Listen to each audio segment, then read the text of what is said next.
Olá, nono ano, tudo bem com vocês? Bom, na aula de hoje a gente vai conversar sobre a Era Vargas, né? Esse período da história em que o Brasil foi governado pelo Getúlio Vargas, né? Período esse bem extenso aí de 15 anos, que começa em 1930 e vai até 1945.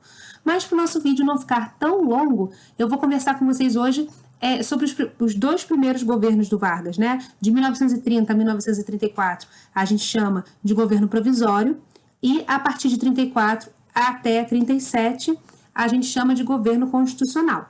Então, a gente vai falar sobre esses dois governos aí, mas ainda tem muito para falar sobre Getúlio Vargas.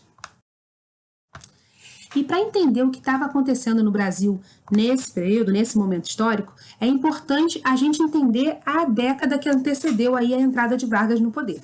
Bom, na década de 20, a gente ainda tem aí o Brasil oligárquico, né, onde a meta cultural era a ordem e o progresso. E o progresso estava sempre atrelado à inspiração europeia. Então, nas cidades, né, as construções estavam todas inspiradas aí, principalmente aqui no Rio de Janeiro, em Paris, né, e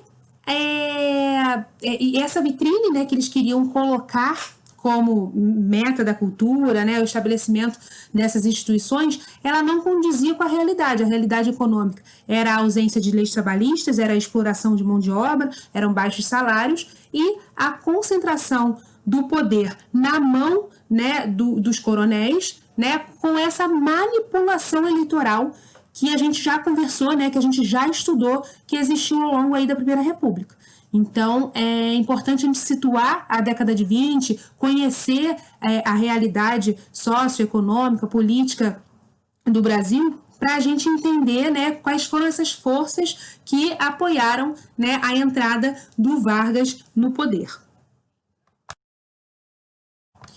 E para a gente conhecer alguns movimentos, né, que culminaram e acabaram apoiando o governo aí na década de 30, é preciso a gente entender que eram grupos diferentes, né, heterogêneos, então eles não tinham os mesmos interesses em comum, mas eles estavam nesse momento criticando a mesma coisa. Então, a política, né, essa manipulação eleitoral, essas fraudes, todas conhecidas, eram muito criticadas por grupos sociais diferentes, mas que em comum tinha esse pavor, essa insatisfação com a política vigente.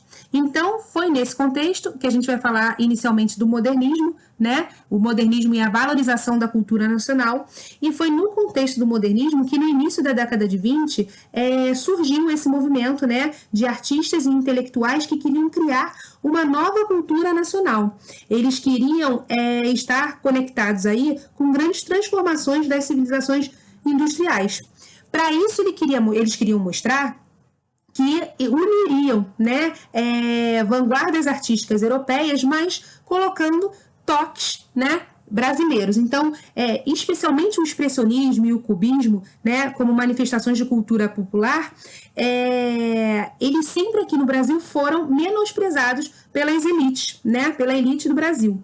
Então, nesse momento, né, o movimento modernista, ele atinge o seu ápice com a Semana de Arte Moderna em 22, né, realizada em São Paulo, e o evento ele tinha sido programado para comemorar aí o primeiro centenário da independência do Brasil. Mas a intenção dos organizadores era proclamar, uma segunda independência do país, né? Dessa vez, essa independência seria cultural e moderna. Para isso, eles propunham romper, né, com manifestações artísticas tradicionais, né? Eles queriam valorizar as obras de raízes brasileiras. Então, as inovações artísticas apresentadas durante essa semana não agradaram muito o público não que protestou, tá? Mas foi um importante momento aí de choque, né? De um novo aspecto aí da cultura e a valorização do nacional ser inserido na arte, né? Buscar um apoio aí entre o que existia como arte, o que eles viam de inspiração de fora, né? De inspiração de fora do país com a arte brasileira. Também em 1922 foi fundado aí em março, né, o Partido Comunista do Brasil, Então, existia aí o objetivo principal da criação desse partido era promover no Brasil a revolução proletária, né, que substituísse a sociedade capitalista por uma sociedade socialista. E no Congresso de Fundação, que aconteceu aqui na cidade de Niterói, no Rio de Janeiro, foi reunido alguns operários e intelectuais de diversas cidades do Brasil, né, e eles iniciariam ali a sua militância política, né, que nos meios anarquistas, que depois se converteu ao comunismo, principalmente após a Revolução Russa, que foi nossa matéria esse ano e está bem fresquinha aí na cabeça de vocês, né? Se não tiver, tem vídeo aí sobre a Revolução Russa. Mas apesar aí da pouca repercussão que o Congresso de Fundação do Partido Comunista teve em 1922, o governo, né, do Epitácio Pessoa já colocou o partido na ilegalidade ainda esse ano. E só mudou aí a questão da legalidade do partido em 1927. Mas ao longo da história a gente vai ver que se torna legal e ilegal, dependendo do governo, né, das ações do governo. E o tenentismo, que é como foi chamado uma série de levantes militares que eclodiram aí, né, que aconteceram em 1920, era formado por jovens oficiais do Exército, né, a maioria proveniente das classes médias urbanas, e os tenentes eles criticavam o sistema eleitoral brasileiro, né, então eles lutavam aí pela moralização da política nacional, né, eles criticavam o crescimento da dívida externa do Brasil, o descontrole das finanças públicas, privilégio dado, né, aos grupos agroexportadores, principalmente aí aos cafeicultores, né, e também as medidas que o governo fazia para proteger, né, esses fazendeiros. Então, eles desejavam reformar, né, as instituições republicanas e principalmente através da centralização do poder, da defesa do nacionalismo, que é mais uma característica, né, uma vez que eles consideravam esses grupos oligárquicos dominantes uma espécie de imperialismo do Brasil. Então, apesar da maioria ser formada por tenentes, né, oficiais que são de baixa patente, que aí é o início das patentes dos oficiais militares, o movimento contava com alguns oficiais de alta patente também, tá? Que desejavam destituir essas oligarquias do poder e modernizar o exército. Os principais levantes tenentistas, eles aconteceram aí entre 1922, né, e 1924, e além disso, os tenentes eles tiveram uma participação muito importante na Revolução de 30, né, quando o Washington Luiz foi deposto. Então, eu botei uma imagem aí dos 18 do Forte, que foi um movimento que a gente também já conversou na aula anterior, para compor aí um grupo tão diferente, como eu falei aí no início da nossa gravação, desse slide, mas que juntos, né, tinha um objetivo, né, criticavam juntos o governo em questão. Vimos, então, né, que a década de 20 deixou aí as oligarquias cafeeiras meio que muito criticadas, né? Um governo quase que insustentável devido ao descontentamento assim, de diferentes grupos sociais aqui no Brasil. A gente conversou sobre esses grupos, mas é importante a gente listar aí que operários, né, as camadas médias urbanas formadas por profissionais liberais, pequenos comerciantes, funcionários públicos, militares de baixa patente, como os tenentes que a gente já falou aí, e até outros latifundiários, né, que tinham fazendas com outros produtos e estavam aí se colocando contra o governo. E a principal crítica aí era a questão da proteção que era dada somente ao café. Então, o slide já mostra aí na imagem, né, que entre os efeitos aí da crise de 29, a gente já começa a década de 20 com um problema, mas aí em 1929, com a crise, né, com o craque da Bolsa, o que acontece? Os preços, eles que já vinham instáveis, eles vão provocando cada vez mais uma diminuição das compras, né, do café. Então, o preço do produto vai lá para baixo, né? Os grupos agroexportadores, nesse momento, então, eles estavam no poder e eles dirigiam aí uma política voltada para proteger o café, né? Então, o que o governo fazia? Ele comprava o excedente desse produto, estocava e até queimava, né? Descartava boa parte para os preços estabilizarem. Então, essa política foi duramente criticada, principalmente em relação aos outros produtores, né, de outros fazendeiros, né, que o ideal era outro produto. Por que só o café era valorizado? Né? Então, ainda é importante a gente pontuar esse grupo aí, entre os insatisfeitos.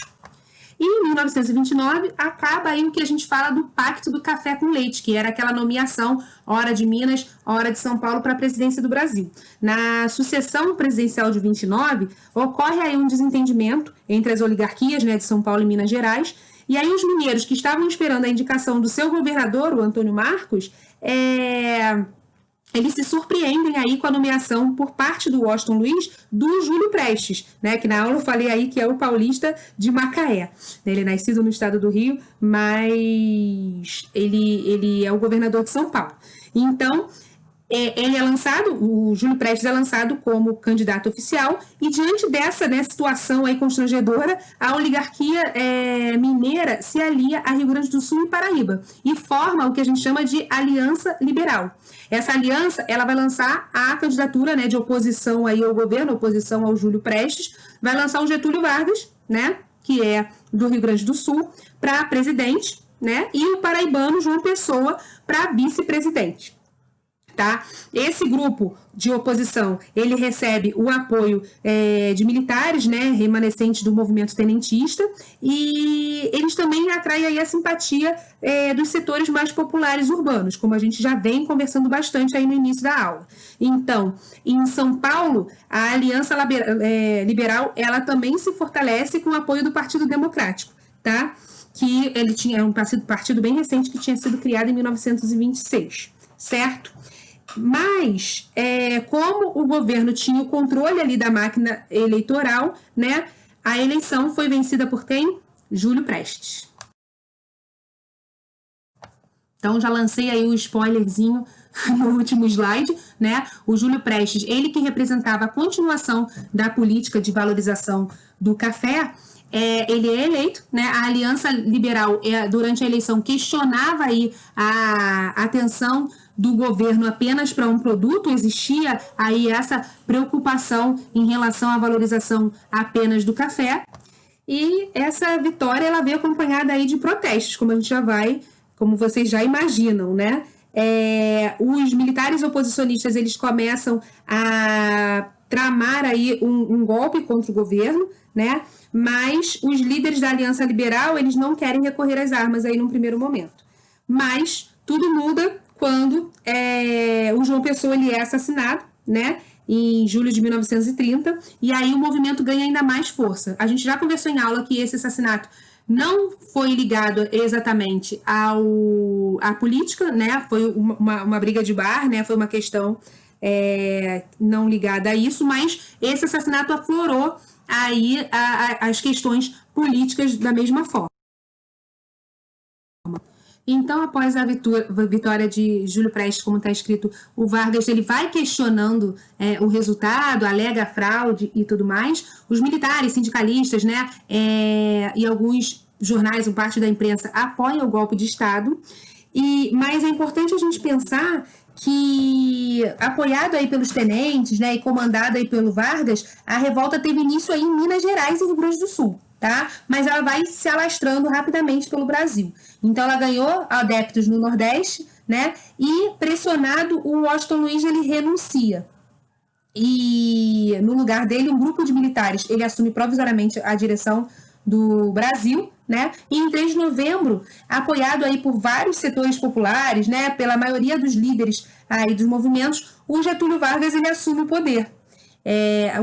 Quando ele assume, né, esse acontecimento, pôs fim aí à chamada República Oligárquica e ficou conhecido tradicionalmente como Revolução de 30. Mas uma problematização aí que a gente já fez na aula em relação a golpe ou revolução, né, por que se chama revolução, se mudou politicamente a estrutura aqui, e é por isso que se dá esse nome também, é conhecido na história como Revolução de 30. Então, obviamente, né, o nome Revolução ele é dado aos seus idealizadores, né, e a Revolução sai vitoriosa e permanece assim chamada. Então, a partir daí, quem assume, né, o presidente do Brasil é o Getúlio Vargas, que vai ficar por bastante tempo. Vocês já sabem, né, que ele vai ficar por aí 15 anos e depois ele ainda volta, mas aí é mais uma matéria que a gente vai conversar esse ano.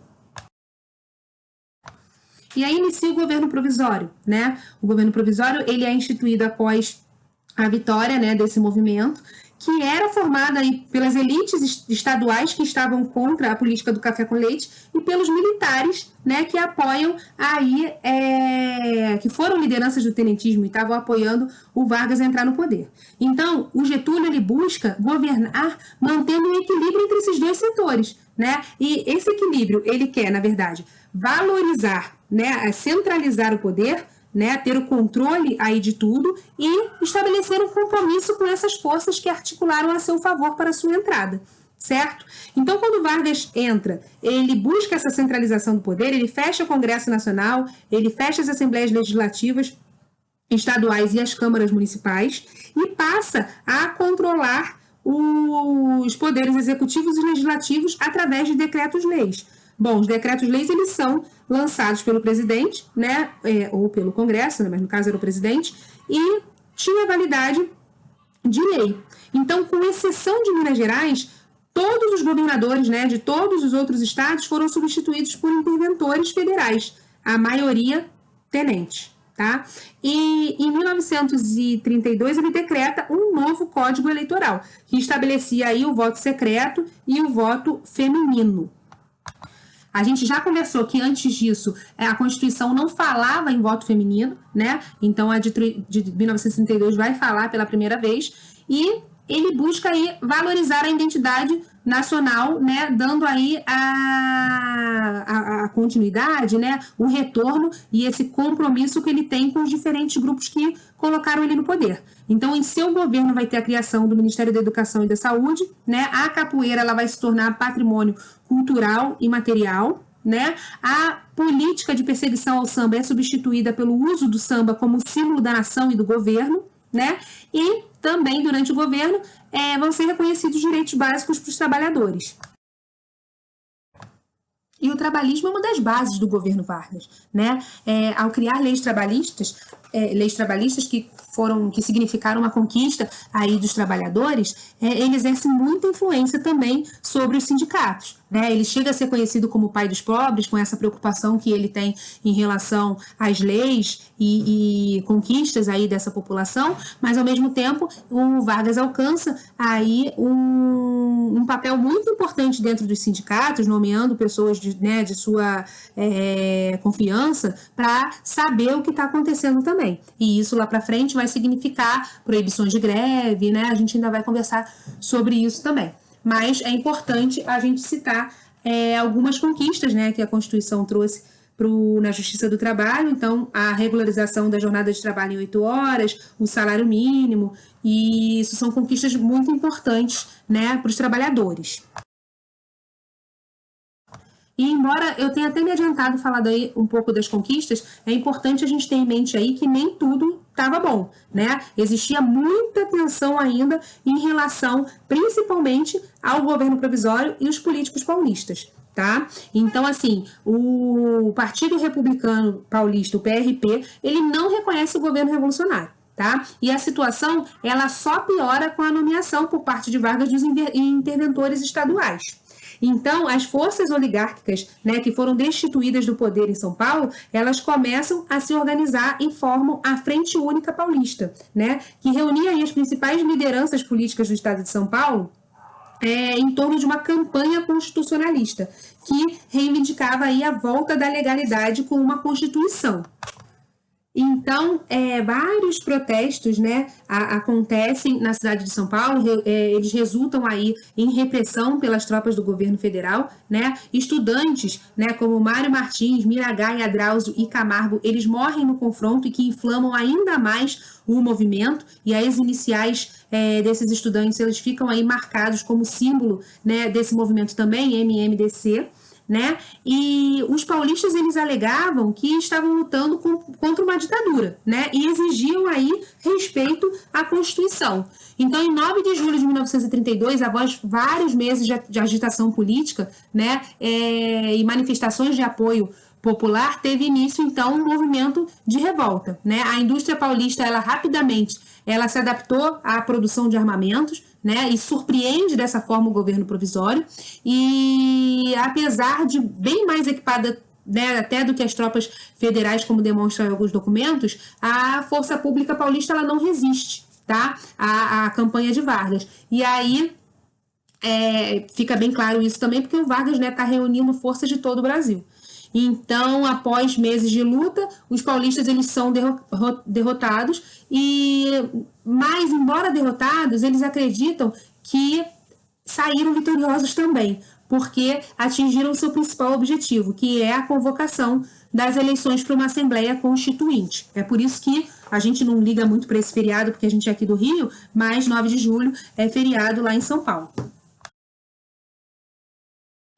Esse slide, então, mostra o movimento, né, em homenagem aos que lutaram na Revolução Constitucionalista. Então, tem os dizeres aí: viveram pouco para morrer bem, morreram jovens para viver para sempre. Né, mostrando aí que os paulistas consideram que saíram vitoriosos nesse confronto, né, nessa Revolução Constitucionalista, porque foi aí, né, chamada uma Assembleia, foi convocada uma Assembleia Constituinte para iniciar os trabalhos aí a partir de 1933. Então, os trabalhos da Assembleia Nacional Constituinte, ele se inicia, né, a partir de novembro de 33. É importante a gente pontuar aí que entre 254 constituintes eleitos estava uma mulher, né, a médica paulista Carlota Pereira de Queiroz. Então, embora a Constituição anterior ela não citasse a mulher nesse processo eleitoral, a Constituição de 34, né, ela tem a participação de uma mulher, embora bem minoria, como a gente pode analisar na foto e com os dados que eu falei. Então, é importante a gente perceber como algo inédito, né, que significa aí, um reforço na luta dos direitos das mulheres, mas ainda né, um pouquinho, e a gente luta com isso até hoje, né? Mesmo com a participação hoje em dia sendo muito maior, mas ainda é inferior à participação masculina. Então, em julho de 1934, depois de longos debates e reuniões, né, a Constituição ela foi promulgada. A nova lei ela apresentou muitos avanços democráticos em relação à última Constituição, né? Mas é importante a gente pontuar alguns aspectos. No sistema eleitoral é instituído o voto secreto e o voto é extensivo aí à mulher, né, que exercia função pública remunerada. Então, a gente já percebe que tem gente que fica de fora, né, os analfabetos ainda estão de fora, uma parte feminina ainda está de fora, a baixa patente aí dos militares também está de fora. Então, na educação, é instituído aí o ensino primário integral gratuito e obrigatório, né, e o ensino religioso ele fica facultativo às escolas públicas, né? Ele vai ser ministrado de acordo com a confissão religiosa de cada família, tá bom? Na área dos direitos sociais, as inovações foram grandes, porque a gente pode falar que a Constituição ela proíbe a diferença salarial entre homens e mulheres que exercem a mesma função, e aí a gente reflete se teve mudança, né? Porque por lei é proibido desde 1934, né? Nem é a nossa última Constituição. Estabelece regras, né, de trabalho de menores e mulheres e institui férias e descanso semanal remunerado, tá? Além disso, a gente tem que falar que o voto foi indireto, né? E aí a gente vai ver a consequência desse voto no próximo slide. Pois bem, a Assembleia Nacional Constituinte ela elege o Vargas, né, como presidente da República, dessa forma, eleito indiretamente por mais 4 anos. Ele teria que ficar aí de 1934 a 1938, né, que seria esse período foi denominado período constitucional, governo constitucional. No entanto, não se estende até 38, porque em 37 ocorre aí uma questão que institui o Estado Novo, que é a ditadura varguista desse momento. Então, percebemos que, embora, né, tenha sido aí estipulado o voto secreto e tudo mais, o presidente ele é eleito pela Assembleia, né, ele é eleito indiretamente. E na década de 30, a gente sabe que os efeitos da Grande Depressão, eles atingem todos os países capitalistas do mundo, né? Então não seria diferente aqui com o Brasil. E com isso, diferentes setores da sociedade brasileira passam a se mobilizar, né, a se organizar para defender as propostas que consideravam ideais para superar uma crise que a gente estava vivendo.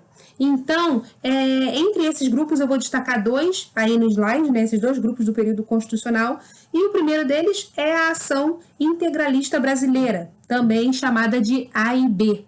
Né? É importante a gente, para entender o que era esse grupo, é importante a gente listar aí as características desse grupo. Né? A AIB era um grupo nacionalista, né? Eles avaliavam que a democracia era um regime incapaz de tirar o Brasil da crise, então a proposta deles era formar um governo inspirado em regimes totalitários, né? Como o fascismo italiano e o nazismo alemão.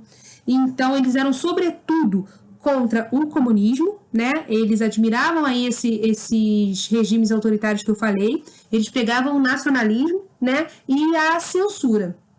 E do outro lado, em oposição à ação integralista, estava a Aliança Nacional Libertadora.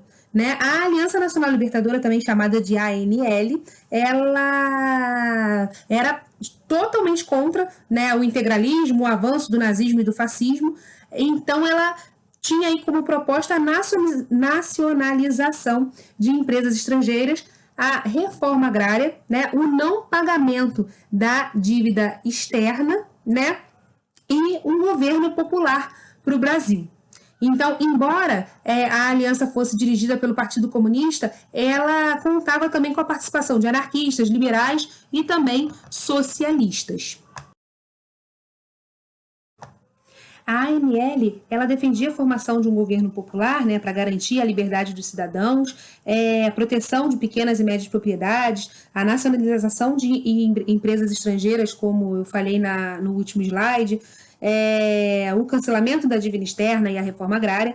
E aí esse partido ele atrai, né, o interesse aí de sindicatos e das classes médias urbanas, representada aí por militares, intelectuais, profissionais liberais e até estudantes. E o Luiz Carlos Prestes, que está na imagem aí do slide, ele havia, né, aderido ao PCB em 1934. Então, ele é aclamado como presidente de honra da ANL.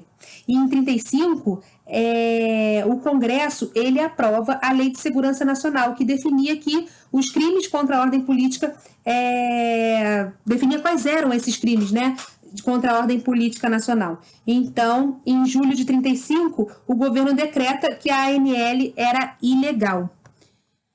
E a ANL, ela articulava aí, existia uma articulação da ANL para derrubar o Getúlio em 1935. A sua argumentação era que o governo, apesar das medidas do estado de compromisso, que tinha aquele compromisso com o grupo de apoiadores do início do governo Vargas, né? Aquele grupo que a gente conversou, que na década de 20 estava mobilizado para uma mudança política, né? Embora existisse esse estado de compromisso do Vargas com esses grupos, o Vargas não havia rompido de fato com o coronelismo no Brasil, tá? E, ao mesmo tempo, gente, a AIB julgava exatamente o contrário, né? Os integralistas, eles falavam que o Vargas, ele tinha ali flertes, inclusive, com a esquerda e tudo mais. Então, assim, dois grupos tão contrários acusavam o presidente de fazerem parte, né, do outro grupo, né, de não estar respondendo aí ao clamor da população, ao clamor dos grupos que colocaram o Vargas no poder. E aí, com essa ilegalidade que a ANL né, imposta aí pelo Vargas, os comunistas civis e militares, inspirados pelo tenentismo, iniciam um movimento revolucionário, né, tomando poder lá na cidade de Natal, em novembro de 1935, né, e nos dias seguintes, militares aderiram ao levante comunista, tomando quartéis de Recife e Rio de Janeiro também. E em poucos dias, no entanto, esse movimento ele foi sufocado pelas tropas legalistas do Exército, né, do Exército Nacional, e os seus participantes foram presos. Nos anos seguintes, Vargas ele utilizaria esse exemplo do levante comunista, da intentona comunista, que foi como esse movimento ficou conhecido, e como justificativa do aumento à perseguição de grupos políticos contrários ao governo, que é o que a gente vai falar no próximo slide para encerrar essa primeira parte de Getúlio Vargas, né, da era Vargas. Desde então, desse levante comunista que aconteceu em 1935, a ameaça aí do perigo vermelho, do fantasma do comunismo, ela sempre foi útil para justificar algumas medidas repressivas do governo, tá? Então, é assim que vai acontecer em 37. E embora as eleições presidenciais elas já estivessem marcadas para janeiro de 1938, o Vargas, embora apoiasse publicamente, né, essa questão que estava na nossa Constituição de eleições em janeiro de 38, o Vargas ele estava aí com outros planos, né? Ele estava fazendo articulações para continuar no poder. Então, um suposto plano para implementar o comunismo no Brasil, que ficou conhecido como Plano Cohen, né, como está aí no título do slide, ele permitiu criar uma atmosfera de insegurança no país. Então, em 10 de novembro de 1937, com o pretexto de combater essa ameaça comunista, o Vargas ele aplicou um golpe político com apoio de militares e também de vários políticos influentes, dando início a uma ditadura, que ficou conhecida como o Estado Novo. E aí, no slide, eu listo, né, algumas ações, né, algumas determinações, né, com essa ditadura. Então, logo após, né, o golpe, o Vargas ele fecha o Senado e a Câmara dos Deputados, ele suspende os direitos constitucionais, ele extingue os partidos políticos e outorga uma nova Constituição. Presta atenção aí que eu falei de outorgar, ele implementa uma nova Constituição com todas essas alterações, tá? Então, é importante a gente listar, né, a centralização dessas decisões, que ele quer se colocar aí a par de tudo que acontece, e a criação da polícia política, o DOPS, né, que prende os seus opositores. Então, a Constituição de 1937, ela tem até um apelido, né? Ela tem um apelido de polaca. Ela reforçava aí o poder pessoal do presidente, ele aumenta os poderes do governo federal e reduz a autonomia dos governos estaduais, tá? Muitos elementos aí dessa Constituição foram inspirados na Constituição do governo fascista italiano, tá? Como a proibição de greves, a afirmação de um nacionalismo econômico, o controle do governo sobre os sindicatos dos trabalhadores. Então, aí vocês podem me perguntar, então o Vargas era fascista? Gente, a gente não pode falar que o Vargas chegou a ser um líder fascista, né? Alguns historiadores escolhem a expressão que ele flertava com o fascismo, porque ele institui alguns aspectos que são características do governo fascista, como a gente já estudou esse ano. Então, a gente precisa ficar atento a isso. Na próxima aula, eu vou falar, né, do como foi o Estado Novo, né? Hoje eu só falei das implementações, das decisões aí do Vargas em relação a esse novo período. Então, é importante que a gente entenda isso muito bem, tá bom? Deixo aqui meu beijo grande para vocês e até a próxima aula.